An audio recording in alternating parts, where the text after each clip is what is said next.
Assalamualaikum warahmatullahi wabarakatuh. Bismillahirrahmanirrahim. Innal hamdalillah nahmaduhu wa nasta'inuhu wa nastaghfiruh wa na'udzu billahi min syururi anfusina ومن سيئات أعمالنا من يهده الله فلا مضل له ومن يضلل فلا هادي له أشهد أن لا إله إلا الله وحده لا شريك له وأشهد أن سيدنا محمدا عبده ورسوله اللهم صل وسلم وبارك على حبيبنا وسيدنا محمد وعلى آله وأصحابه أجمعين أما بعد.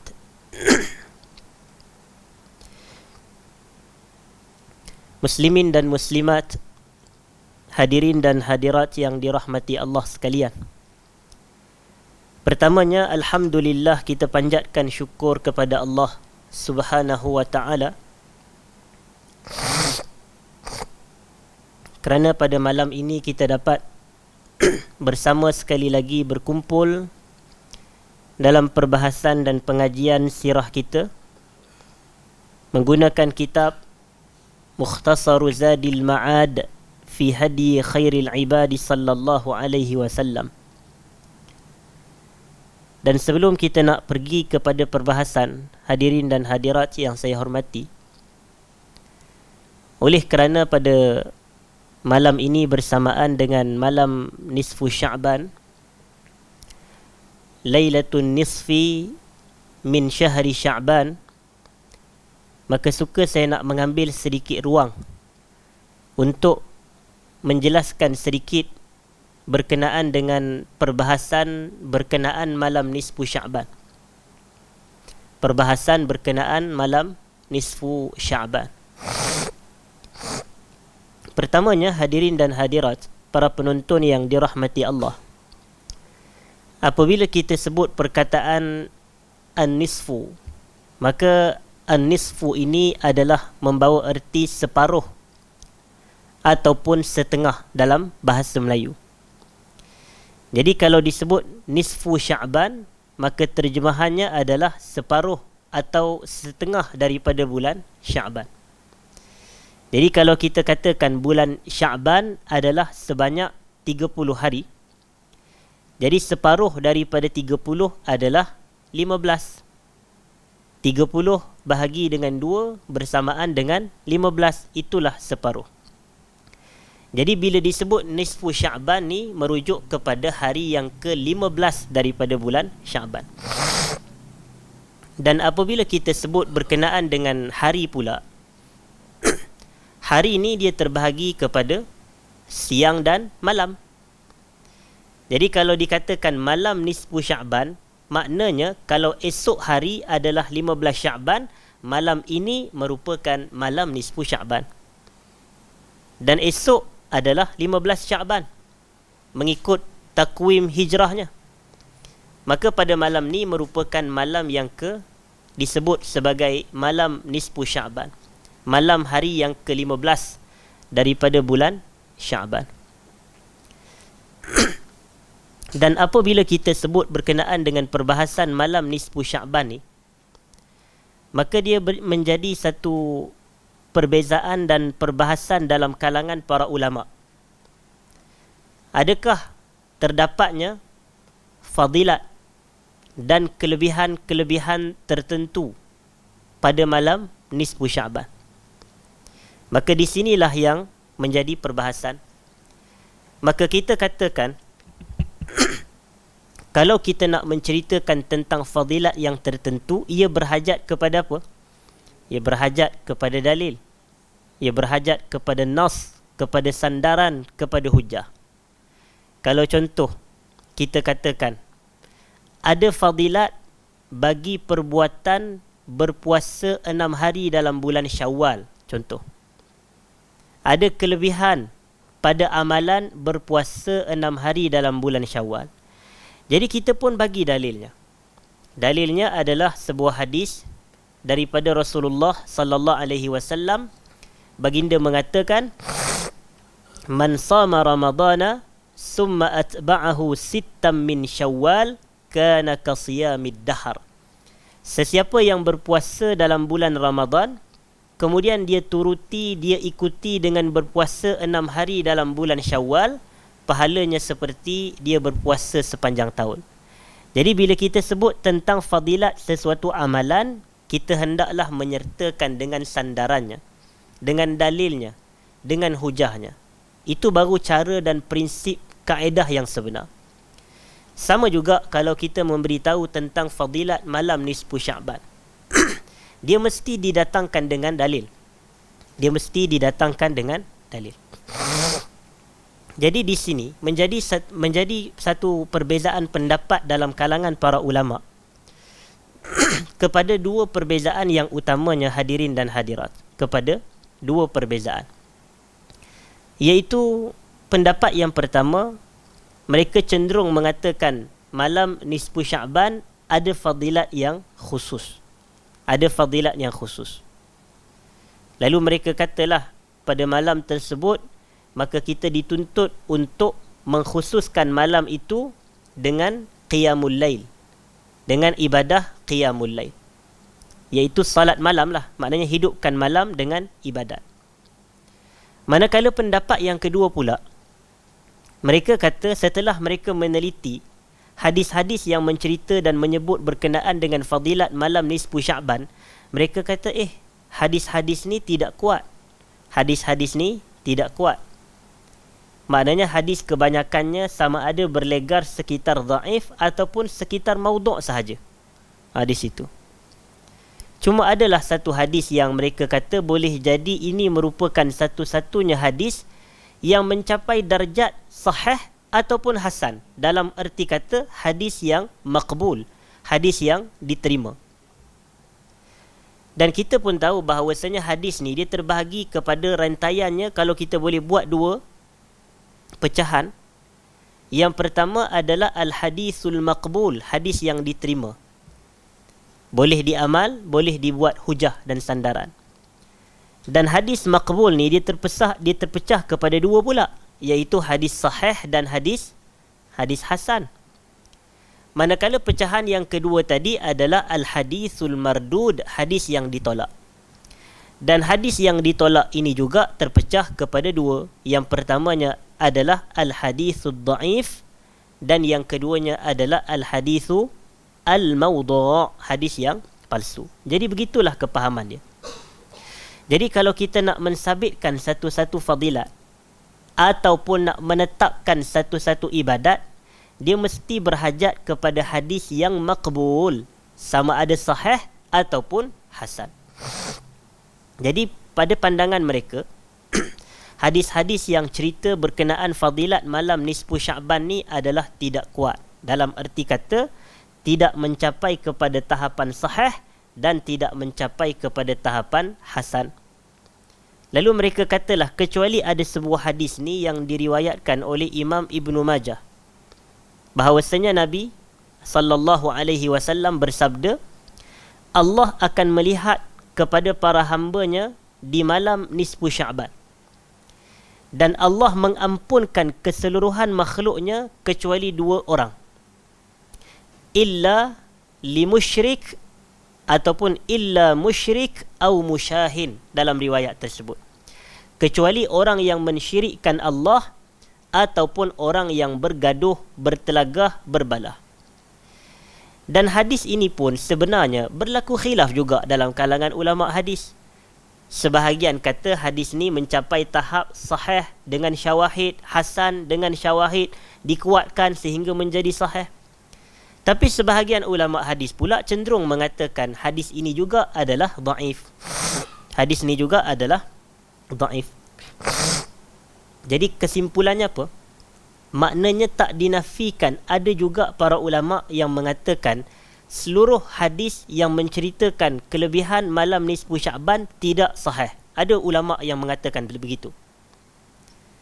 Jadi kita katakan kategori yang seperti ni, bila mereka kata bahawasanya seluruh hadis berkenaan dengan kelebihan malam nisfu Sya'ban tidak sahih, implikasinya apa? Implikasinya maknanya adalah pada malam nisfu Sya'ban tidak terdapat sebarang fadilat yang khusus. Itulah implikasi dia. Tetapi kalaulah ada ulama yang berpegang kepada hadis dan mereka kata ada sebut seperti dalam hadis Ibnu Majah juga, bahawasanya Nabi SAW kata iza kanat lailatun nisfi min Sya'ban faqumu lailaha wasumu naharaha, dalam riwayat tersebut. Apabila datangnya malam nisfu Sya'ban, maka hendaklah kamu melakukan qiyam pada malam tersebut dan hendaklah kamu berpuasa pada hari nisfu Sya'ban. Maknanya berpuasa pada hari yang ke-15 Sya'ban. Jadi mereka guna hadis ni dan mereka kata, oh inilah hadis yang menggambarkan tentang fadilat nisfu Sya'ban. Pada malamnya dituntut untuk kita qiyam, pada siang keesokannya dituntut untuk kita siyam dalam kurungan berpuasa. Tapi ulama-ulama teliti hadis ni apa statusnya. Sebab kita nak isbat ibadat ni, nak menetapkan ibadat, dia kena tahu juga. Dia bukan asal ada hadis sahaja, maka kita boleh menggunakannya sebagai hujahan dan sebagai penetapan. Jadi ni kaedah, ni prinsip. Maka mereka cek punya cek, mereka kata hadis ni adalah hadis palsu. Kenapa hadis palsu? Kerana ada perawinya yang bermasalah, dan jalurnya hanya daripada perawi yang bermasalah tersebut sahaja, hadis ini. Jadi tak boleh nak dikuatkan. Maka mereka tetapkan hadis ni tidak mencapai kepada piawaian yang ditetapkan, iaitu tidak maqbul, tidak sahih ataupun hasan. Maka dalam situasi seperti ini, maka jelaslah kita macam mana berlakunya perbezaan pendapat tersebut. Tetapi dari sudut pengamalan, memang tak nafikan bahawasanya dalam kitab Lataiful Ma'arif yang ditulis oleh Al-Imam Ibn Rajab Al-Hambali rahimahullah, di dalam kitab tersebut beliau nukilkan kedua-dua pandangan ni. Maknanya ada sebahagian ulama-ulama Syam, dan di situ sebenarnya nak rujuk sama ada kepada Syria pada hari ini, Syam. Dan walaupun kita tahu Syam ni adalah tanah yang menggabungkan 4 buah negara pada zaman sekarang ni, iaitu Syria, Jordan, Palestin, Lubnan. Jadi keempat-empat negara ni disebut dan termasuk dalam daerah tanah Syam. Jadi Ibn Rajab kata, adalah para ulama Syam yang mana mereka mengamalkan perbuatan menghidupkan malam nisfu Sya'ban dengan istimewa, iaitu mereka pada malam tersebut pakai minyak wangi. Mereka pada malam tersebut pakai pakaian yang cantik-cantik. Pada malam tersebut mereka pergi ke masjid, dan pada malam tersebut mereka melakukan qiyam di masjid, contoh. Jadi itu pandangan yang pertama. Pandangan yang kedua, pandangan ulama yang kedua pula, mereka tak setuju dengan perbuatan tersebut. Mereka tak setuju. Dan ulama-ulama yang kedua ni adalah ulama Hijaz. Bila kita kata Hijaz ni, zaman sekarang merujuk kepada negara mana? Hijaz, tanah Hijaz. Dia merujuk kepada Arab Saudi. Jadi kita tengoklah daripada dahulu pun sebenarnya dah ada perbezaan antara Hijaz ni dengan ulama Syam. Jadi sebab tu kita tak pelik kenapa hari ni kita tengok macam ada sedikit perbezaan pengamalan dan kefahaman antara ulama Saudi dengan ulama di Syria. Sebab tu kita kata ada perbezaan. Sebab inilah daripada ulama-ulama mereka yang dahulu. Tapi kita pula, kita kena menimbang tara. Yang mana satukah yang kita rasakan lebih tepat pada pandangan kita setelah kita melakukan pertanyaan, pengkajian, pembacaan, penyelidikan. Jadi dalam situasi seperti ini, maka kita katakan tidak ada sebarang dalil yang khusus. Tidak ada dalil yang khusus menjelaskan tentang fadilat yang khusus berkenaan dengan malam nisfu Sya'ban. Jadi di sini nak menunjukkan apa dia, hadirin dan hadirat. Maknanya kalau kita nak beribadah pada malam nisfu Sya'ban ni pun ibadahlah dengan ibadah-ibadah yang telah ditunjukkan dalam dalil-dalil yang umum. Contoh apa dia? Berdoa. Berdoa ni tiap-tiap malam pun kita dianjurkan untuk berdoa. Contoh lain apa dia? Salat tahajud. Dan salat tahajud adalah tiap-tiap malam dianjurkan kepada kita untuk melakukan salat tahajud. Seperti mana kata Allah, wa minal laili fatahajjad bihi nafilatan lak asa ayyab'atsaka rabbuka maqaman mahmuda. Dan separuh daripada waktu malam ataupun bahagian daripada waktu malam, hendaklah kamu bertahajud kepada Tuhan kamu sebagai ibadah lebihan dan tambahan buat diri kamu. Jadi tahajud dituntut. Tak kiralah malam nisfu Syakban ke, ataupun malam semalam ke, ataupun malam esok. Jadi jangan dispesifikkan. Dia yang ulama yang ulama tegur ni adalah perbuatan mengkhususkan. Malam sebelum dia tak buat, malam esok dia tak buat, tapi malam ni dia khususkan untuk melakukan tahajud. Kemudian kita kata, kenapa awak lakukan takhsis? Kenapa awak lakukan pengkhususan? Kerana dia kata, oh malam ni ada fadilat lebih. Jadi part fadilat lebih tu kena datangkan apa? Dalil. Di situ kepahaman dia. Tu cara kita nak faham. Sebab tu kita akan dapati bahawasanya para ulama kita, kalau mereka tengok ada satu-satu pengamalan yang bersifat khusus, jadi mereka akan tegur dan mereka akan kritik. Saya ambil contohnya adalah Al-Imam An-Nawawi rahimahullah. Al-Imam An-Nawawi. Bila kita sebut An-Nawawi ni, masyarakat kita sepatutnya kenal benar dengan Imam Nawawi. Dan patutnya masyarakat kita ni dah macam biasa sungguh dengan Imam An-Nawawi tersebut dari sudut penamaannya, ketokohannya dan keilmuannya. Ulama besar dalam mazhab Al-Imam Syafi'i rahmatullahi alaih. Dan Imam Nawawi ni, dia pernah sebut berkenaan dengan satu ibadat yang dilakukan pada dua waktu. Yang pertama kata Imam Nawawi adalah salatul raghaib, salat ar-raghaib, yang dilakukan pada Jumaat ataupun pada malam Jumaat yang pertama daripada bulan Rejab. Dah lepas lah. Dilakukan pada malam Jumaat yang pertama daripada bulan Rejab, antara Maghrib dan Isyak, kata Imam Nawawi. Dalam kitab Al-Majmu' dia kata sebanyak 11 rakaat antara Maghrib dan Isyak. Di kat mana berlakunya pengkhususan? Dia tetapkan malam Jumaat, satu. Yang kedua, Jumaat tu pula Jumaat yang pertama. Ketiga pula, bulan tu pula bulan Rejab. Dalam erti kata, kalau bulan lain, malam lain, Jumaat yang lain, dia tak buat. Itu takhsis, itu pengkhususan. Jadi bila dia nak khususkan sesuatu pengamalan dengan kaifiat sebegitu rupa, dia berhajat kepada nas. Satu. Dan yang kedua, pengamalan yang kedua kata Imam Nawawi adalah salat sebanyak 100 rakaat pada malam nisfu Sya'ban. Ni disebut salat sebanyak 100 rakaat pada malam nisfu Sya'ban. Kalau seseorang dia salat 2 rakaat pada malam nisfu Sya'ban, yang ni tak ada isu. Kalau dia salat 4 rakaat malam nisfu Sya'ban, yang ni tak ada isu. 6 rakaat, 8 rakaat. Kerana dia tak mengkhususkan.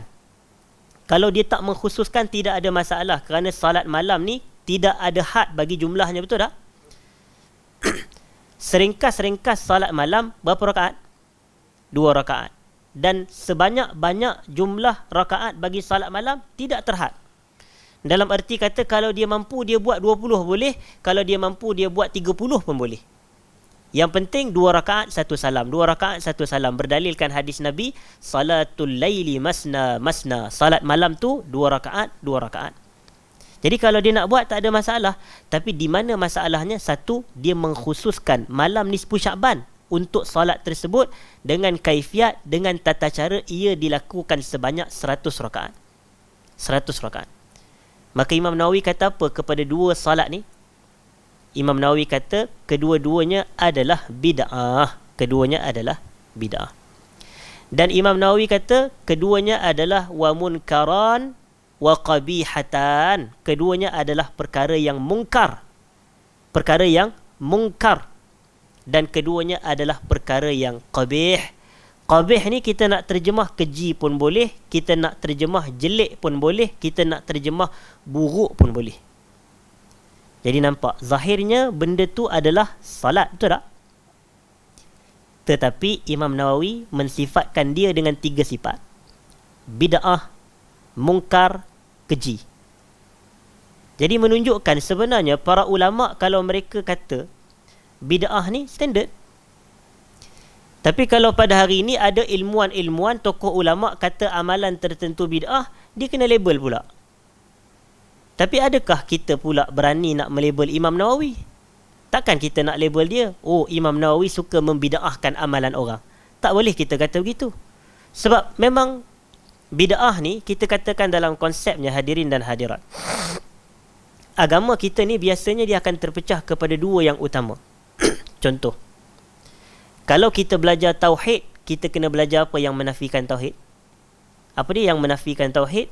Syirik. Jadi tauhid ni lawannya syirik. Kalau kita belajar tentang ketaatan dan ibadat, dia ada tak lawan dia? Lawannya adalah ibadat. Lawan kepada ibadat, ketaatan adalah maksiat. Taat lawannya maksiat.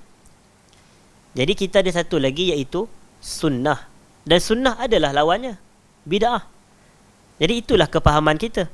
Tauhid lawannya syirik, sunnah lawannya bid'ah, taat lawannya maksiat. Tak ada isu. Kita perlu jelaskan perbezaan antara kedua-dua tu.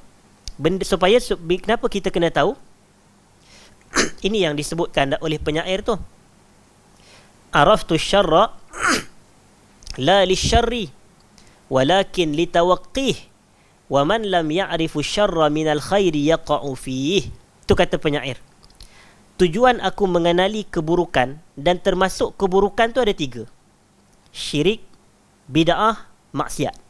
Tujuan kita nak kenal apa itu syirik, apa itu bid'ah, apa itu maksiat adalah la lisyarri, bukan untuk aku melakukan perkara-perkara tersebut, walakin litawaqqih, akan tetapi untuk kita jadikan benteng perisai antara kita dengan keburukan tersebut.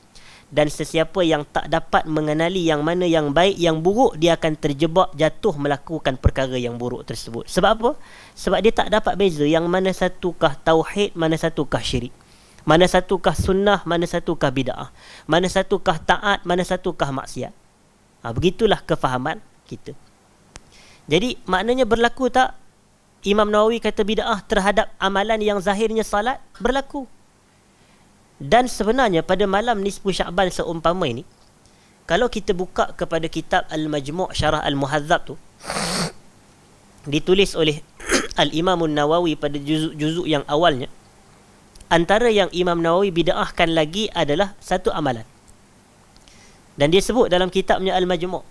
Dan ini dinukilkan oleh Al-Imam Ibnul Imad Asy-Syafi'i dalam kitabnya Tashilul Maqasid li Zuwaril Masajid, berkenaan dengan hukum hakam masjid. Apa dia? Berkenaan dengan pengamalan masyarakat pada zaman Imam Nawawi. Imam Nawawi kata antara bid'ah yang mungkar yang banyak berlaku dalam zaman sekarang ni, dia kata adalah perbuatan menyalakan masjid dengan lilin-lilin yang banyak pada malam-malam yang dikenali pada setiap tahun, seperti malam nisfu Sya'ban. Jadi pada malam nisfu Sya'ban ada masyarakat pada zaman tu, kata Imam Nawawi, mereka pergi ke masjid, maka mereka memuliakan malam tersebut dengan menyalakan api-api daripada lilin yang banyak, kata Imam Nawawi, sehingga itu diibaratkan seperti satu pembaziran harta. Habis harta duk pasang lilin, duk pasang pelita dan seumpamanya. Maka Imam Nawawi tegur perbuatan tu. Imam Nawawi kata ini bid'ah yang mungkar. Dia kata bentuk ia jadi bid'ah, kata Imam Nawawi, sebab ia menyerupai ibadat orang-orang apa yang menyembah api ni? Orang-orang Majusi. Orang-orang Majusi. Itu Imam Nawawi sebut. Tapi kita, bila kita baca benda-benda gini, adakah berani mana-mana siapa dia nak kata, oh Imam Nawawi ni, nak label dia dengan gelaran tu, nak kata dia ni suka bla-bla, memecah belahkan masyarakat? Tidak. Jadi kita yang belajar agama ni, patut kita kena jelas benda-benda macam ni. Bahawasanya kita letakkan ia pada kerangka perbahasan ilmu. Kalau kita ahli, silakan. Kalau kita bukan ahli, lebih baik kita diam dan mendengar sahaja, daripada kita pun sibuk juga nak melibatkan diri dalam perbalahan, perbezaan pendapat. Tidak, nanti dulu. Dan kemudian kita kena rasional. Kita kena rasional. Rasional ni maknanya jangan emo lah. Jangan emo. Seolah-olah nanti, kata kenapalah amalan ni solat 100 rakaat. Kan bagus buat solat banyak-banyak.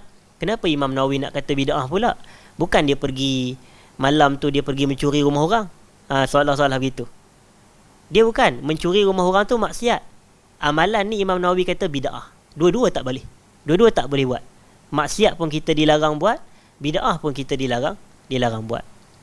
Jadi apa sahaja amalan-amalan yang bersifat khusus, maka yang tu dia berhajat kepada dalil. Kita tengok macam mana ulama yang besar seperti Imam Nawawi faham.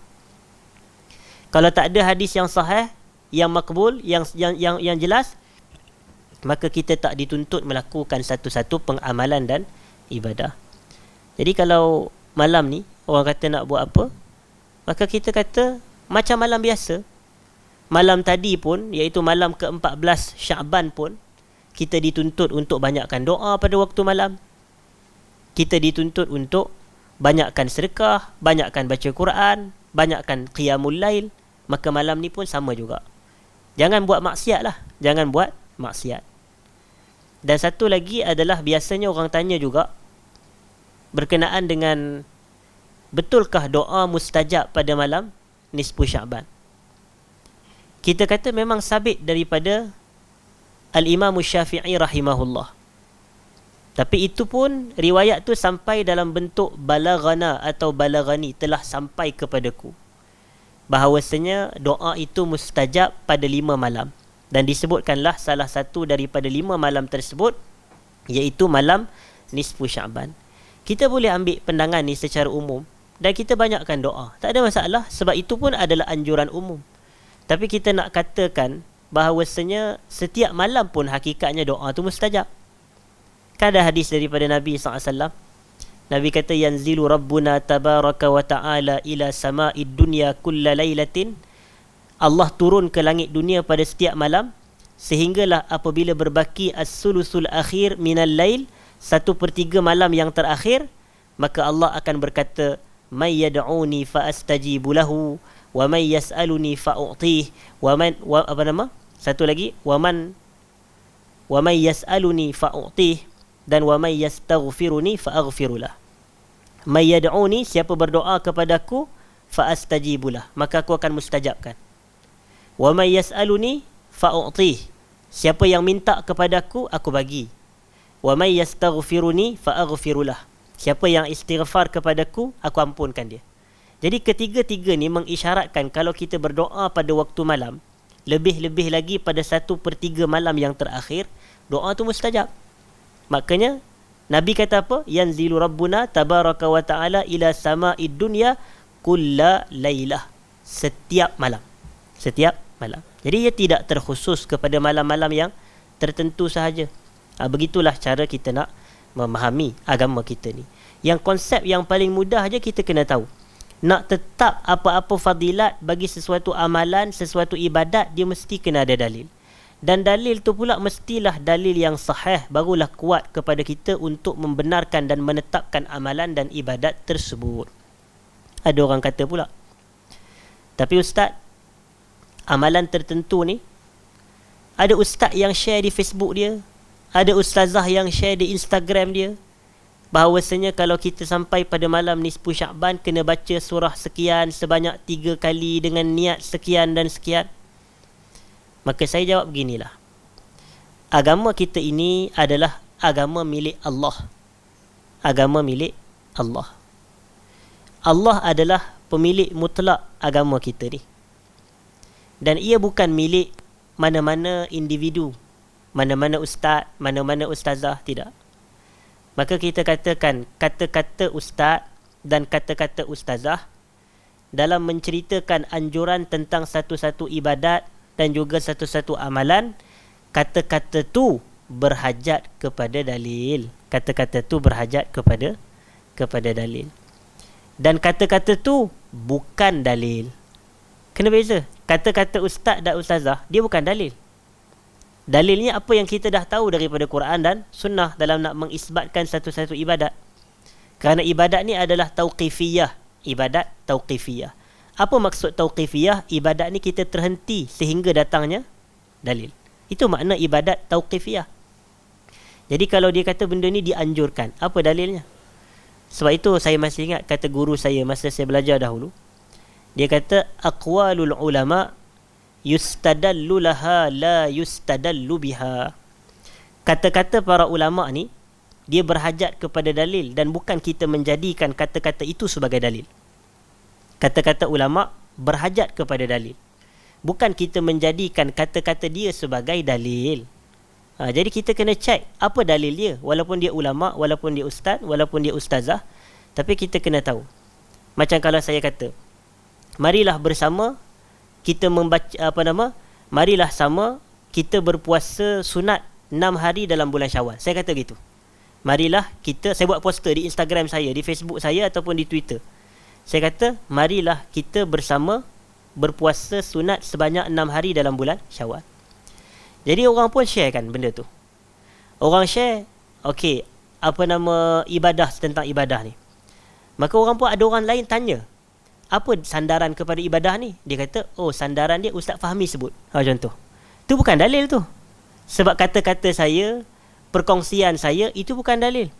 Tapi sebab itu kita ni bila saya sebut, marilah kita bersama puasa sunat 6 hari dalam bulan Syawal, ini adalah dianjurkan berdasarkan hadis Nabi SAW, man sama Ramadana summa atba'ahu sita min Syawal kana qasiyamid dahar, hadis riwayat Imam Muslim, contoh. Jadi itulah baru kuat. Jadi bila agama kita ni adalah agama hujah, agama dalil, agama nas, jadi barulah kita beribadah dengan cara yang betul, cara yang Allah kehendaki. Macam mana kita nak tahu Allah kehendaki? Allah syariatkan dan Nabi sampaikan kepada kita. Itulah hakikat kepahaman beragama yang sebenar. Jadi itu serba sedikit perbahasan kita berkenaan dengan isu malam nisfu Sya'ban ini. Dan mudah-mudahan dapat difahami dengan baik insya-Allah. Supaya masyarakat kita ni dia tidak keliru. Supaya masyarakat kita ni dapat beragama dengan kefahaman yang baik insya-Allah. Dan kita nak masukkan ataupun kita nak memasuki perbahasan pada malam ni, hadirin dan hadirat. Bismillahirrahmanirrahim. Iaitu pada fasal yang ke-36. Pada fasal yang ke-36 daripada kitab Mukhtasar Zadil Ma'ad fi Hadi Khairil Ibadi sallallahu alaihi wasallam. Faslun, kata penulis kitab, fi hadihi sallallahu alaihi wasallam fil fitrati wa tawabi'iha. Faslun fi hadihi sallallahu alaihi wasallam fil fitrati wa tawabi'iha. Fasal berkenaan dengan petunjuk Nabi sallallahu alaihi wasallam pada fitrah. Fitrah ni adalah urusan kebiasaan Nabi, fitrah Nabi. Dan juga perkara-perkara yang menuruti fitrah tersebut. Contoh fitrah ni, macam mana Nabi ni kalau sikat rambut, begitu. Macam mana Nabi ni kalau nak pakai selipar. Macam mana Nabi ni kalau melakukan perkara-perkara tertentu. Itu fitrah Nabi. Maka disebutkan di sini oleh penulis kitab, kana sallallahu alaihi wasallam yu'jibuhu tayammun. Nabi sallallahu alaihi wasallam amat menyukai mendahulukan anggota kanan. Mendahulukan anggota kanan.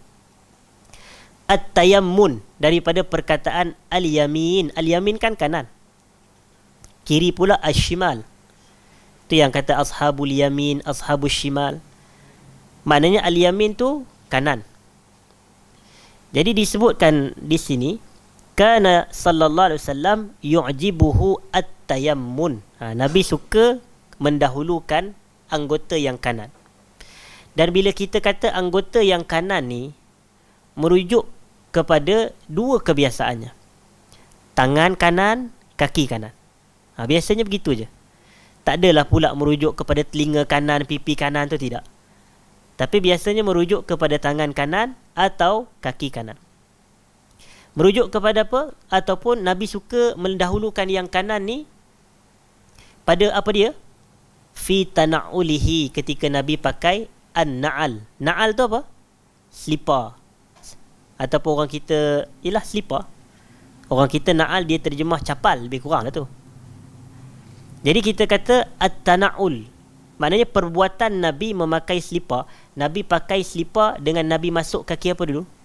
Kaki kanan. Itu yang kita kata yu'jibuhut tayammun. Dalam setiap urusan Nabi, biasa Nabi akan dahulukan yang kanan. Maka nak pakai selipar, Nabi masuk kaki kanan dahulu. Jadi ada satu situasi. Kalau nak masuk tandas pakai selipar tandas, yang mana patut kita buat? Sebab nak pakai selipar dituntut kita masuk pakai kaki kanan, tapi nak masuk tandas dituntut kita masuk dahulukan kaki kiri. Jadi macam mana? Cara dia beginilah. Dia sama ada kita pakai selipar tu sebelum kita masuk tandas, maka kita masuklah kaki kanan dahulu, kemudian kita ikutkan dengan pemakaian kasut atau selipar kaki kiri. Bila dah dalam keadaan kita berdiri depan pintu tandas tu, kita dah pakai selipar dua-dua sekali, maka pada waktu itu langkahlah kaki kiri. Itu je kepahaman dia. Dan itu satu situasi. Dan kalau situasi kedua yang kita belum pakai selipar sebelum kita masuk tandas, selipar tu dah ada dalam tandas. Contoh, biasakah ada selipar dalam tandas? Jadi kita masuk dahulu berkaki ayam dan dahulukan kaki kiri. Dan sebaik kita masuk walaupun kaki kiri, tapi stop dulu, jangan pakai selipar lagi. Nak pakai selipar pula, dahulukan dengan kaki kanan. Macam itulah cara dia. Sama ada pemakaian selipar tu berlaku sebelum kita masuk tandas ataupun sesudah kita masuk tandas, caranya kita telah tunjukkan, tetapi kedua-dua cara itu semata tak lain tak bukan nak ikut petunjuk Rasulullah sallallahu alaihi wasallam. Sampai begitu tahapannya kita yang benar-benar mendakwa diri sebagai Ahlus Sunnah wal Jamaah, yang benar-benar kata sebagai pencinta Rasulullah sallallahu alaihi wasallam.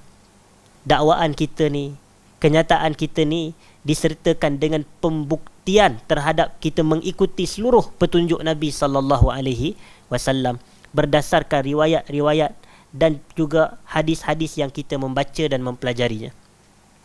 Itulah bukti sebenar. Sehingga kata para ulama, hubbur Rasul sallallahu alaihi wasallam bittiba'i sunnatih. Cintai Rasul atau cintakan Rasul dengan mengikut sunnah Nabi sallallahu alaihi wasallam. Ada orang dia dakwa cinta Nabi dan isytihar macam-macam, tetapi kita tengok amalannya menyelisihi sunnah Nabi sallallahu alaihi wasallam. Jadi tuan-tuan nak ikut yang mana satu? Yang kanan ke yang kiri? Itu pandai-pandai dah jawab sendiri. Tetapi saya nak balik kepada perbahasan kita ni. Dikatakan bahawasanya Nabi suka mendahulukan yang kanan, pertama pada memakai selipar, kedua pada tarajjul, Dan tarajjul ni kita boleh terjemahkan dengan menyikat rambut. Menyikat rambut. Jadi dalam urusan dunia Nabi sebagai seorang manusia pun Nabi sikat rambut. Dan Nabi kita ni orang yang segak, orang yang kemas, orang yang bersih. Dan Nabi menganjurkan kepada semua orang untuk segak, untuk kemas dan untuk bersih. Maka tak wajar bagi orang Islam untuk bersifat dengan sifat yang berlawanan daripada tiga sifat tersebut, iaitu tidak segak, tidak kemas dan pengotor. Yang tu bercanggah dengan ciri-ciri yang Nabi anjurkan. Sehingga kata Nabi SAW, innallaha jamilun yuhibbul jamal. Allah tu cantik dan Allah suka kepada kecantikan dan keindahan. Segak, kemah, bersih semua termasuk dalam al-jamal, kecantikan. Jadi sebab itu kita kena sikat rambut, pakai minyak rambut, pakai minyak wangi, contoh. Kemudian kita katakan, bila sikat rambut ni juga, kan dia ada satu possibility. Ada orang sikat rambut tangan kanan, ada orang sikat rambut tangan kiri. Kan boleh jadi begitu. Dan Nabi suka apa? Nabi suka sikat rambut dengan tangan kanan. Begitulah maknanya di sini. Jadi kenapa orang tanya, kenapa awak ni sikat rambut dengan tangan kanan? Sebab Nabi saya ni suka kepada perkara tersebut. Maka saya sayang Nabi saya ikut Nabi saya Ahlus Sunnah wal Jamaah, maka saya pun sikat dengan tangan kanan. Yang ketiganya adalah wa tuhurihi fi tana'ulihi wa tarajjulihi wa tuhurihi. Dan membawa erti at-tuhur ni adalah pada bersucinya Nabi. Bersuci ni berwuduk lah, taharah, tuhur. Jadi berwuduk Nabi. Dan wuduk ni kan dia ada melibatkan anggota kanan dan anggota kiri, betul tak? Iaitu kita katakan yang wajib dalam wuduk ni ada 6 perkara. Tapi yang melibatkan anggotanya 4 sahaja yang wajib. Yang pertama apa dia? Membasuh muka. Kemudian menyapu sedikit daripada kepala. Yang ketiganya membasuh tangan sampai kepada siku. Dan yang keempatnya membasuh kaki sampai ke buku lali.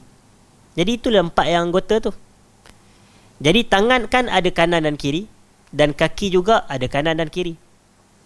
Dan 2 lain yang wajib dalam wuduk tu adalah yang tak berkait dengan anggota dari sudut ia dibasuh.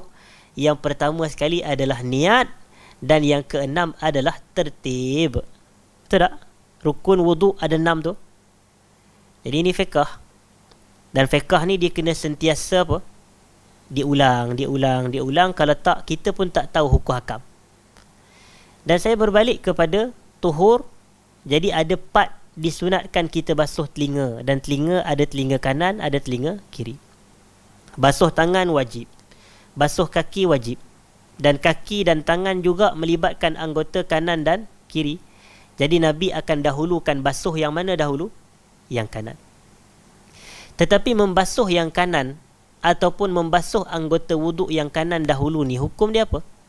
Dalam wuduk, hukum dia adalah sunat. Betul, membasuh tangan tu wajib, basuh kaki wajib. Tapi mendahulukan tangan kanan untuk dibasuh berbanding tangan kiri, hukumnya adalah sunat. Mendahulukan kaki kanan untuk dibasuh berbanding kaki kiri, hukumnya adalah sunat. Maknanya kalau seseorang tu dia ambil wuduk, ni perbahasan hukum, perbahasan fiqh. Kalau ada seorang dia ambil wuduk, dia basuh tangan kiri dia dahulu, kemudian baru dia basuh tangan kanan dia, sah tak wuduk ni? Jawapan dia sah. Tetapi hukumnya apa? Hukumnya menyelisihi yang sunat. Hukum dia apa? Makruh. Itu cara kita faham. Menyelisihi yang sunat, hukum dia makruh. Jadi disunatkan untuk kita taqdimul yumna alal yusra, mendahulukan anggota kanan ke atas anggota kiri. Tetapi kalau kita ini membasuh tangan kiri dahulu, membasuh kaki kiri dahulu berbanding tangan kanan dan kaki kanan, maka hukumnya adalah makruh. Namun wuduk adalah sah. Itu fiqh. Baik. Jadi Nabi suka mendahulukan. Dan kemudian wa akhdhihi. Wa akhdhihi itu merujuk kepada wa fi akhdhihi, iaitu akhadh. Akhadh ni apa dia? Akhadh ni dia mengambil. Mengambil sesuatu. Contoh, kalau ada GrabFood rider, itu lebih tepat. GrabFood rider atau Foodpanda rider, dia hulurkan makanan kepada kita, maka kita nak ambil makanan tu dengan tangan apa? Tangan kanan. Ambil makanan dengan tangan kanan. Sebab Nabi suka mengambil sesuatu dengan tangan kanan. Tu yang berkatanya akhdhihi tu. Kalau ada orang hulur kitab kepada kita atau hulur barang kepada kita, kita ni afdalnya, keutamaannya kita ambil barang tu, kitab tu, benda yang dihulurkan tu dengan tangan kanan. Itu makna Nabi suka. Yu'jibuhu tayammun. Nabi suka kepada mendahulukan yang kanan. Wa ata'ihi. Dan Nabi juga kalau nak memberikan sesuatu, tadi Nabi menerima pemberian, yang ni Nabi kalau nak bagi sesuatu, Nabi nak hulurkan sesuatu, Nabi akan hulur dengan tangan kanan. Tapi bila bab pemberian dan penghuluran ni, dia lebih spesifik merujuk kepada tangan sahaja. Tak adalah pula bagi dengan kaki. Yang tu tak payah buat lah. Ni orang kita minta buku, dia ambil dengan kaki je. Tak boleh. Minta remote, dia hulur remote dengan kaki je. Tak boleh.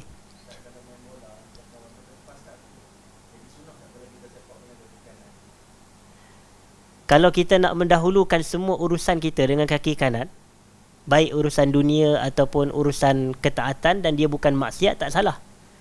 Dan boleh jadi itu pun termasuk juga dalam tayammun. Nabi suka kepada mendahulukan anggota kanan.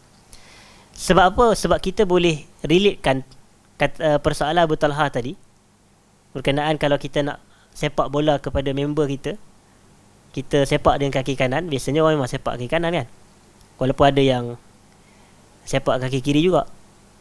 Tapi kalau dia sepak kaki kanan tu, disebabkan dalam kitab kita ni kan ada kata pemberiannya. Maknanya memberikan sesuatu. Memberikan satu tu atak lah. Atak ni bukan atak Allah. Tapi atak ni dalam erti kata pemberian. Maknanya dia pemberian dengan kaki lah. Tapi itu sepak bola tu bukan kalau ikutkan, tak adalah makna pemberian dalam arti kata nak bagi kitab, bagi duit, bagi barang. Tu. Tapi boleh juga terpakai dalam situasi tersebut. Dan begitulah juga dengan satu perbuatan ibadah, iaitu sedekah.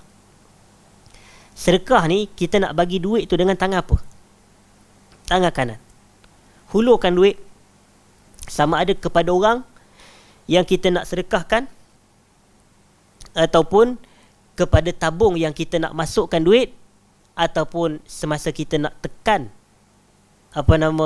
transfer online sedekah tu pun dahulukanlah tangan kanan.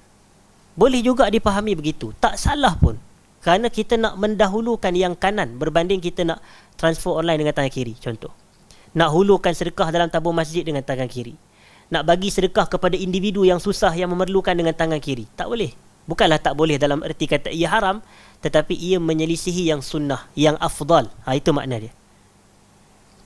Dalilnya apa? Ini nak kena sebut. Dalilnya adalah ada sebuah hadis yang sahih daripada Nabi sallallahu alaihi wasallam berkenaan dengan 7 golongan yang mendapat naungan Allah pada hari kiamat. Sab'atun yudhilluhumullahu fi dhillihi yawma la dhilla illa dhilluhu, kata Nabi. 7 golongan yang mendapat naungan Allah pada hari kiamat, hari yang tidak ada naungan kecuali naungan Allah. Yang pertamanya Nabi kata al-imamul adil. Yang keduanya adalah rajulun ataupun syabun nasha'a fi ibadatillah. Yang ketiganya adalah rajulun mu'allakun qalbuhu bil masajid. Yang keempat adalah warajulani tahabbani fillah, 2 orang lelaki yang saling berkasih sayang kepada Allah.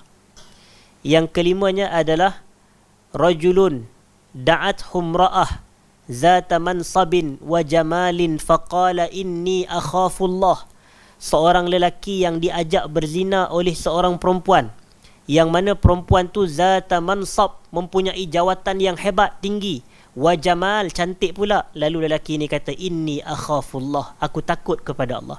Tu yang kelima. Yang keenam adalah rajulun tasaddaqa bisadaqatin fa akhfaha hatta la ta'lama shimaluhu ma tunfiqu yaminuh, iaitu terjemahannya seorang lelaki yang bersedekah dengan sedekah yang dia sembunyikan sehinggalah tangan kirinya tak tahu apa yang disedekahkan oleh tangan kanan. Itu adalah isyarat tu. Itu isyarat sedekah dilakukan dengan tangan kanan, bukan dengan tangan kiri. Sebab tu Nabi kata sehingga tangan kirinya tak tahu apa yang disedekahkan oleh tangan kanan. Itu cara kita faham. Dan yang ketujuh adalah warajulun zakarallaha khaliyan fafadat ainah, seorang lelaki yang mengingati Allah ketika dia bersendirian lalu mengalirlah air matanya. Dia ingat Allah secara bersendirian. Jadi jumlah keseluruhannya yang saya sebut tadi 7 golongan. 7 golongan. Dan salah satunya adalah orang yang bersedekah dengan tangan kanan, dengan sedekah yang dia sembunyikan sehingga tangan kirinya tak tahu apa yang disedekah daripada tangan kanan. Jadi macam mana?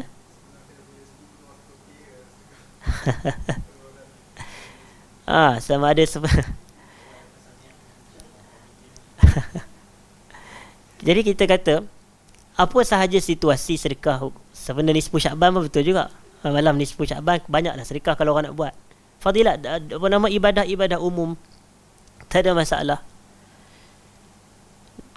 Kalau kita takhsiskan tu biasanya yang bermasalah. Sebab sebenarnya ada riwayat, ada hadis sebenarnya daripada Nabi larangan mengkhususkan malam Jumaat untuk solat malam. Ada hadis daripada Nabi. Maknanya jangan kamu mengkhususkan malam Jumaat berbanding malam-malam yang lain untuk kamu qiyam. Malam Isnin tak sembahyang tahajud. Malam Selasa tak sembahyang tahajud. Malam Rabu tak sembahyang tahajud. Tiba malam Jumaat, malam Khamis tak sembahyang tahajud. Malam Jumaat dia khususkan. Ini masalah ni. Dan dalam mazhab Syafi'i hukumnya makruh mengkhususkan malam Jumaat untuk ibadat kerana ada larangan. Makruh hukum dia. Jadi maknanya sebab itu kita kadang boleh kita tidak mengkhususkan malam-malam tertentu, ibadat tertentu pada waktu tertentu dan kaifiat tertentu. Melainkan perlu ada nas. Perlu ada nas. Jadi,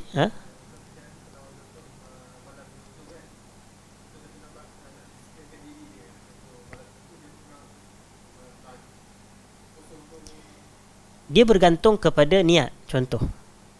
Dan kita pun biasa kalau kita ni mengkhususkan malam tertentu dengan salat malam, dia boleh jadi sama ada sebab malam tu yang kita free, tapi kita tidaklah, orang kata ibadah yang kita lakukan pada malam tu taklah bersandarkan kerana malam tu ada fadilat yang lebih daripada yang lain. Yang tu yang problem tu.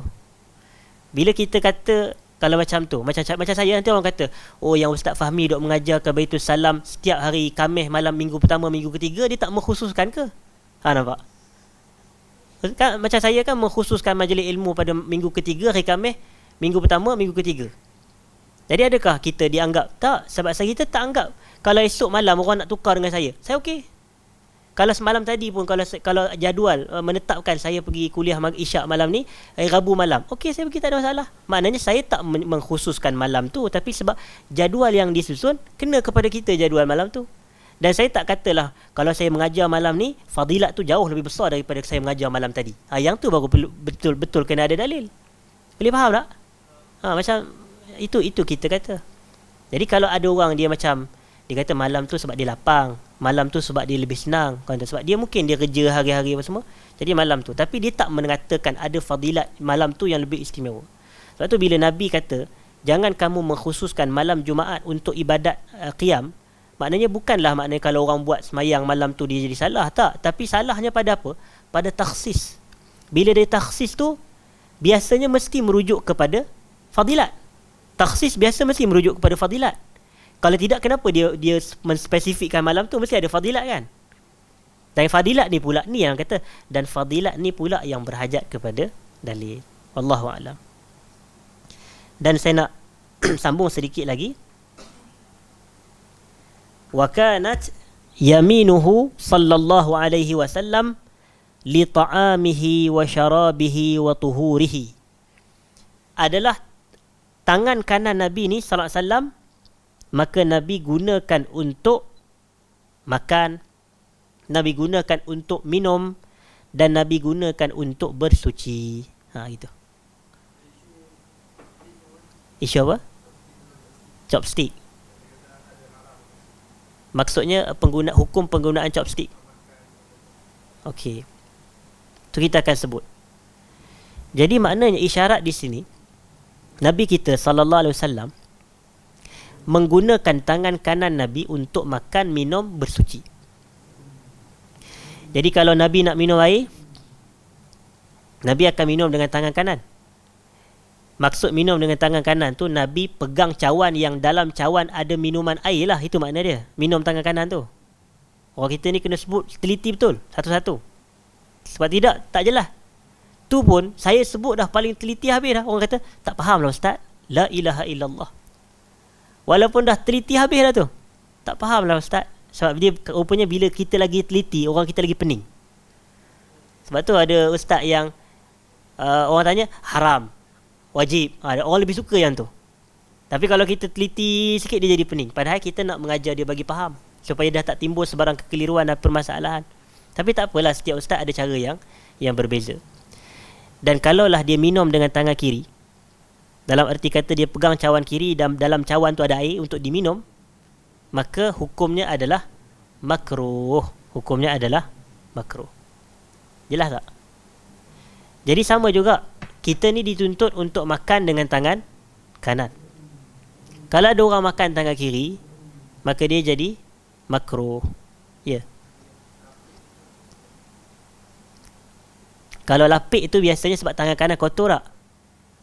Jadi bila tangan kanan dia kotor, dia pegang dengan tangan kiri, lepas tu dia buat macam ni. Tapi sebenarnya yang pegang tu sebenarnya tangan kiri, bukan tangan kanan. Tangan yang dia pegang betul ni adalah tangan kiri, bukan dengan tangan kanan. Macam ni lah nak minum. Nampak Dia pegang dekat tangan kanan tu kan, tapi dia tak termasuk. Maknanya kalau pegang tangan kanan ni, maknanya beginilah. Dia tidaklah orang kata pegang tangan kiri. Tak, orang kata kotorlah cawan ustaz. Kotorlah cawan. Cawan kotor boleh basuh. Apa masalah? Cawan kotor kita boleh basuh. Kalau orang kata botol air mineral pun nak minum tak, tangan kanan. Saya agak, bukan nak kata strict sebab dia wajib. Tak, dia tak wajib pun, dia sunat ataupun utama. Dan kalau orang pegang tangan kiri pun makruh lah. Makruh ni kalau kita buat, kita tak dapat dosa. Dan kalau kita tinggalkan, kita dapat pahala. Itu kaedah dia. Untunglah kita. Jadi sebab tu bila mana kita guna tangan kanan. Sebab bila kita tinggalkan minum daripada tangan kiri, maknanya kita minum daripada tangan kanan. Bila kita minum daripada tangan kanan, kita dapat pahala sunnah. Itu maknanya. Baik. Sebab kita nak ikut apa yang daripada Rasulullah SAW. Dan begitu juga berwuduk tadi, bersuci tadi. Baik. Jadi isu macam kalau persoalan makan pakai chopstick ni, dia lebih kepada hukum, bukan isu tangan kanan tangan kiri. Sebab chopstick ni dia melibatkan dua tangan juga. Betul tak? Dia melibatkan dua tangan.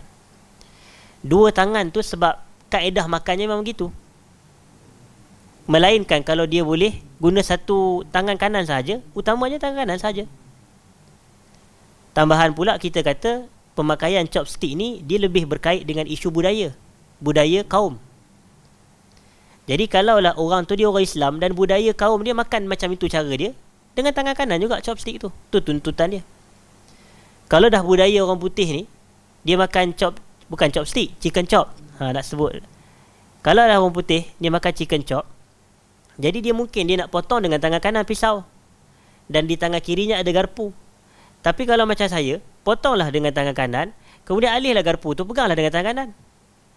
Sebab biasanya kan orang kita kan protokol dia panggil kan. Jadi kalau macam mana cara protokolat yang betul, protokolat ni bahasa Arab protokolat. Jadi macam mana protokol yang betul dalam nak memakan chicken chop ataupun lamb chop contoh. Jadi caranya macam mana? Yang pegang pisau tangan apa? Potong tangan kanan. Itu cara kaedah dia. Dan tangan kiri tu dia guna apa dia? Dia guna untuk tahankan benda tu. Jadi kalau kita dah potong dengan tangan kanan apa semua, kita ambil lah. Orang kata kalau kita nak suap guna pisau kan pelik pula orang tengok kan. Sebab kita potong guna tangan kanan, jadi alih sahajalah. Ataupun kita potong sahaja siap-siap dahulu, potong bagi kecil, kemudian kita ambil garpu tangan kanan, kemudian kita cucuk, makan. Macam tu, makan. Yang penting tangan kanan. Telitilah kita dalam nak mengikut petunjuk Nabi SAW. Kita tengok, orang kata ada hadis yang menyebut fa inna asdaqal hadisi kitabullah wa khairal hadyi hadyu Muhammad sallallahu alaihi wasallam. Sesungguhnya sebenar-benar ucapan adalah Quran, dan sesungguhnya sebaik-baik petunjuk adalah petunjuk Nabi sallallahu alaihi wasallam. Jadi kita dalam nak mengikuti satu persatu, tapi kita pun macam orang katalah, bila kita belajar, kita buat sekadar yang kita mampu. Fattakullaha mastata'tum. Janganlah orang bila kita nak praktikkan budaya makan tangan kanan, lepas tu dia nak pertikaikan lagi. Alah, hang sunnah lain banyak tak buat. Jangan macam tu. Setiap orang dia nak cuba usaha ikut sunnah Nabi SAW sekadar kemampuan dia dan atas ilmu dia. Jadi sebab tu kita ni kena orang kata kena support, kena raikan. Maknanya si fulan ni sunnah Nabi yang dia nak buat boleh jadi adalah orang kata tidak isbal dalam berpakaian contoh. Orang ni pula sunnah Nabi yang dia nak jaga, kalau kita buat memang kita dituntut semua sekali. Tapi mungkin ada part orang tu dia dari sudut dia slow orang kata. Tapi yang penting adalah ada usaha tu, ada usaha. Baik. Dan saya nak sambung sedikit lagi. Boleh ke? Seminit 2 je lagi. Wa yasaruhu sallallahu alaihi wasallam li khalaihi wa nahwihi min izalatil aza. Dan Nabi sallallahu alaihi wasallam menggunakan kaki kirinya ataupun bahagian kirinya adalah dalam urusan nak masuk bilik air, nak masuk tandas contoh. Maka Nabi masuk ke dalam bilik air dengan kaki kiri.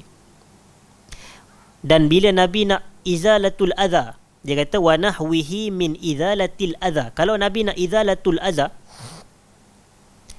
bersihkan kotoran, biasanya bersih kotoran ni merujuk kepada kalau nak buang air kecil dan buang air besar lah. Kan bila kita buang air kecil dan buang air besar tu, kita dituntut untuk istinja. Dituntut untuk istinja. Dia rupanya, kalau kita belajar fiqah, dia ada beza antara istinja dengan wudu'. Ni kita kena teliti ni. Istinja ni adalah membersihkan najis. Tapi adakah kalau kita ni membersihkan najis menerusi istinja, lepas tu semayang terus boleh tak payah tanpa wudu'? Tak boleh begitu. Jadi ada beza. Jelas tak perbezaan istinja dan taharah ni, wudu' ni? Kalau kita kencing, contoh buang air kecil, dia menyebabkan kita ni berhadas. Betul tak? Berhadas kecil. Dan hadas kecil pula, dia mewajibkan kepada wudu'. Dia mewajibkan kepada wudu'. Tapi bilakah keadaan yang wudu' tu jadi wajib? Tak semestinya setiap kali lepas kencing wajib wudu'. Yang kena teliti juga ni. Ni kena teliti kepahaman, kefekahan, kedalaman pemikiran ulama' kita. Bila kita nak kata hadas mewajibkan wudu', kalau kita kencing, adakah wajib wudu' serta-merta? Tak.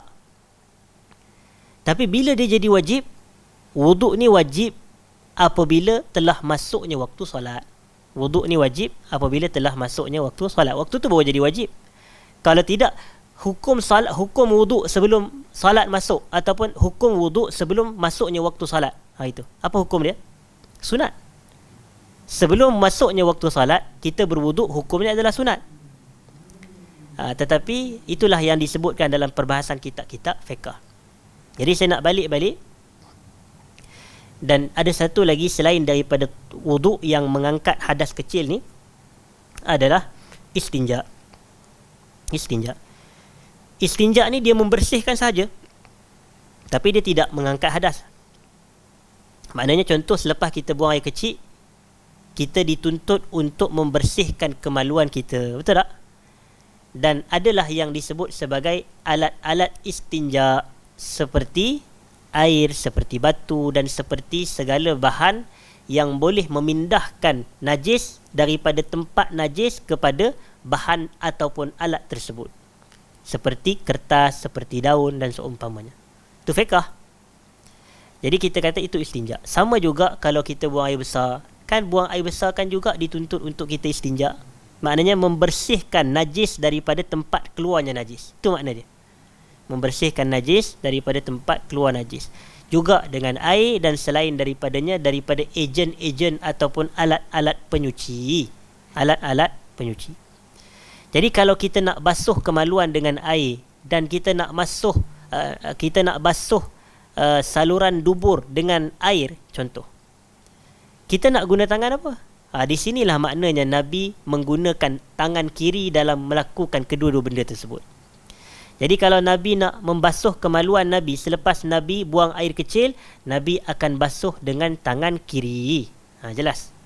Dan kalau selepas Nabi SAW buang air besar, Nabi nak membersihkan saluran, maka saluran keluarnya najis tersebut, maka Nabi akan membasuhnya dengan tangan kiri Nabi SAW. Maknanya tangan kiri ni ataupun kaki kiri ni adalah kita gunakan pada tempat-tempat yang tidak baik. Ada satu perbahasan dalam kitab Hukum Hakam Masjid, Tashilul Maqasid li Zuwaril Masajid, ditulis oleh Imam Ibnul Imad Asy-Syafi'i rahimahullah. Dalam kitab tersebut ada dibahaskan tentang kalau nak masuk ke tempat-tempat yang baik ni, kita masuk dengan kaki kanan juga. Macam masuk masjid, macam hatta kalau kata nak masuk rumah sendiri, masuk kaki apa? Masuk kaki kanan. Kalau nak masuk ke pejabat, masuk kaki apa? Masuk kaki kanan. Kalau nak masuk ke perpustakaan, contoh library, masuk kaki kanan. Nak keluar rumah, kaki kanan. Nak masuk kereta, kaki kanan. Contoh. Tapi kalau sebab tempat tu bukan tempat maksiat. Tapi kalau tempat maksiat, kalau nak masuk, kaki kiri. Contoh nak masuk kelab malam. Contoh nak masuk disko, masuk kaki kiri. Tapi kalau kita masuk kaki kiri ke dalam disko, tak menjadikan benda tu halal. Sebab mungkin pula orang kata, apa pula nak buatnya pergi ke kelab malam tu? Apa pula nak dibuatnya pergi ke disko? Tak, kita kata yang masuk disko ni bukan semua orang nak berjoget. Boleh jadi adanya SB dalam tu. Jadi dia ni bertanggungjawab, dia bertugas sebagai special branch. Dia sebagai, boleh jadi anggota khas polis, contoh, nak pantau, nak cek, menyamar. Jadi kalaulah dia ditugaskan untuk pergi ke tempat-tempat tersebut, dia boleh masuk semata untuk menjalankan tugas pemantauan, penyelidikan, penyiasatan. Tapi bila dia nak masuk di situ, barulah kaki kiri, itu masuk dia. Bukan kita-kita ni yang tak ada kerja tiba-tiba nak pergi ke Zouk ke mana ke, bukan tu tempat dia. Pergi ke T-Rex ke pergi ke mana, bukan tu tempat, bukannya cara kita. Jadi kalau kita katakan dalam keadaan seperti itu, kalaulah kita nak masuk ke tempat-tempat yang kita kata kotor, macam contoh, ada satu kawasan tu tempat buang sampah, contoh, banyak sampah dan kotoran dalam tu, bau pun busuk, tapi kita masuk sebab apa? Boleh jadi kita pemantau, kita kerja dengan di BKL ke, nak pergi cek ke kawasan tu, kita kerja dengan perbadanan mana ke, Putrajaya ke, Labuan ke mana. Jadi kita nak pergi cek kawasan-kawasan, nak pergi pantau. Jadi kalau kita masuk ke tempat-tempatnya tu, kaki kiri lah, sebab tempat-tempat kotor. Itu cara kita faham. Tapi kalau selain daripada tempat-tempat yang kotor, maknanya tempat yang baik, tempat yang bersih, tempat yang bukan maksiat, kita langkah dengan kaki kanan. Itulah kepahaman kita dalam kita mempelajari hadiyu Rasulullah sallallahu alaihi wasallam, dalam fitrah Nabi, dalam urusan-urusan seperti ini. Jadi saya rasa memadai dan mencukupi sekadar itu perbahasan kita pada malam ni.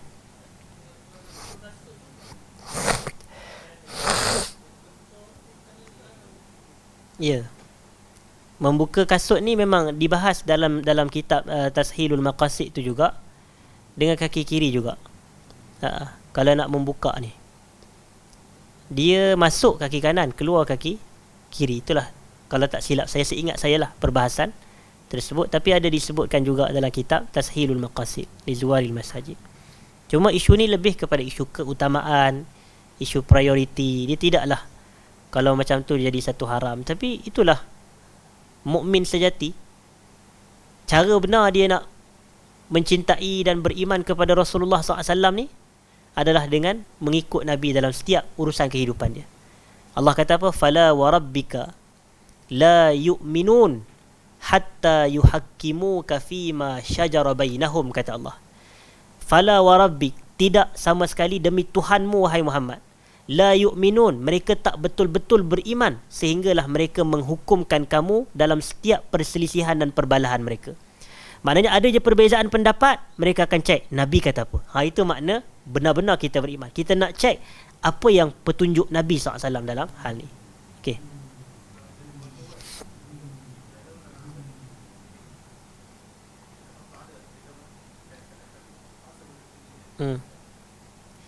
Dia jadi makruh juga. Dia sama juga situasi dia. Kalau kita tengah drive ke apa ke pun, macam drive, sebab drive pun boleh juga kadang tangan kiri saja. Tapi buat motor saya tak pasti, saya tak ada pengalaman.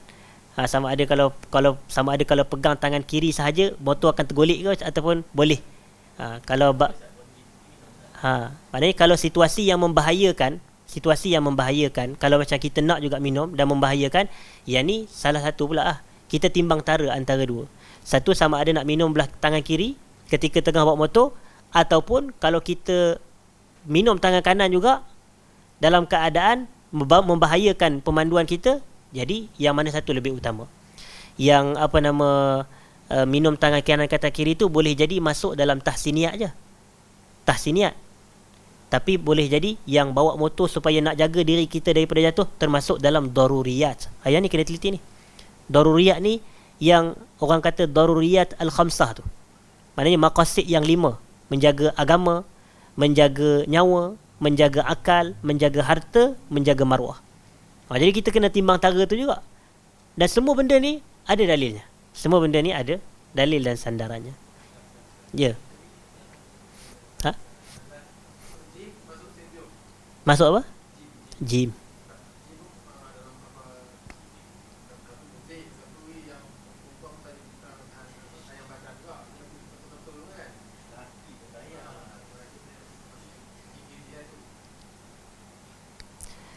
Saya tak mengatakan masuk gym ataupun masuk stadium ni sebagai tempat maksiat.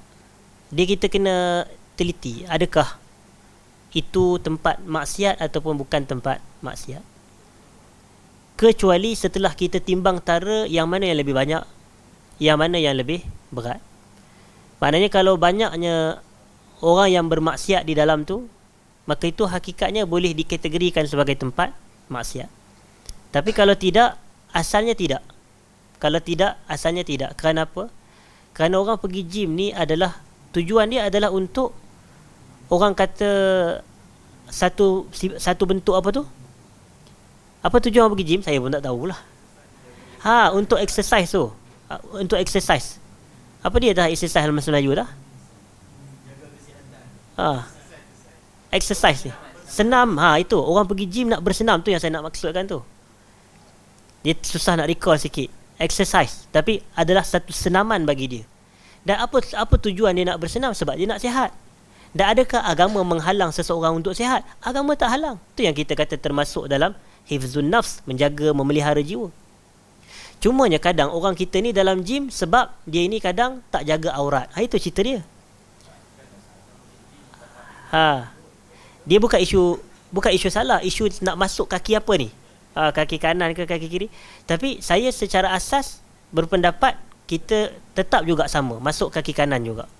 Sama seperti tempat-tempat yang lain. Dan ada pun berkenaan dengan macam stadium ni pun, kita tak boleh bermudah nak menghukum. Walaupun saya tahu ada ulama-ulama kita yang melarang permainan bola sepak dan seumpamanya atas banyak faktor. Tapi kita tengok larangan tu sama ada pada zat ke ataupun pada faktor lain. Kalau pada zat, adakah bermain bola sepak tu haram? Yang tu yang jadi penelitian tu. Syekh Masyhur Hasan Al-Salman hafizahullah, dia ada tulis satu kitab Kuratul Qadam, bola sepak, hukum hakam berkaitan dengannya. Tapi Syekh Masyhur ni biasalah, dia bukan pemain bola sepak, dia ulama. Jadi dia bagi pandangan terhadap sudut pandang dia sebagai seorang ulama, dan dia pun keluarkan pandangan. Dan ceklah kitab tersebut nak tahu.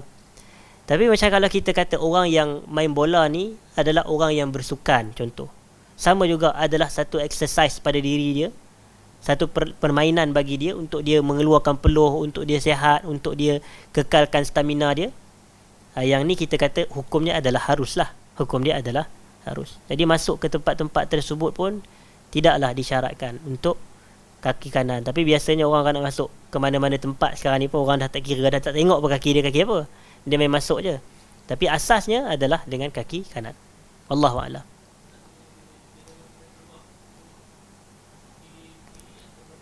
Baik, sebenarnya saya ada sebut tadi, kalau kita nak keluar rumah, kita keluar dengan kaki kanan. Keluar rumah kaki kanan. Nak masuk rumah pun kaki kanan.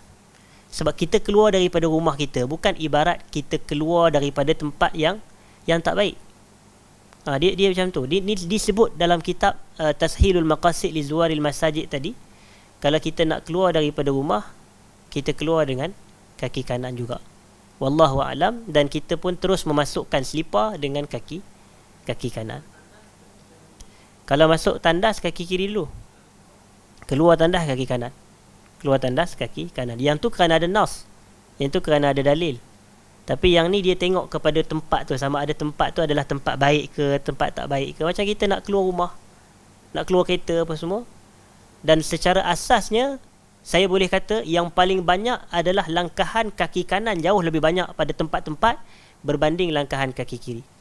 Kerana langkahan kaki kanan ni dia tak berhajat kepada dalil sangat, sebab Nabi suka kepada mendahulukan yang kanan. Jadi tak berhajat kepada dalil. Sehinggalah bila ada dalil yang menyuruh kita untuk melakukan sesuatu tu dengan tangan kiri atau kaki kiri, part tu baru kita ikut. Tapi secara asasnya semua tempat dengan langkah kanan. Wallahu a'lam. Jadi saya rasa memadai, mencukupi sekadar itu perbahasan kita pada malam ni. Kita pun insya-Allah orang kata malam Jumaat nak beribadat. Jadi saya minta maaf jika ada salah dan silap terkasar bahasa. Aqulu qawli hadza astaghfirullahal azim li wa lakum. Assalamualaikum warahmatullahi wabarakatuh.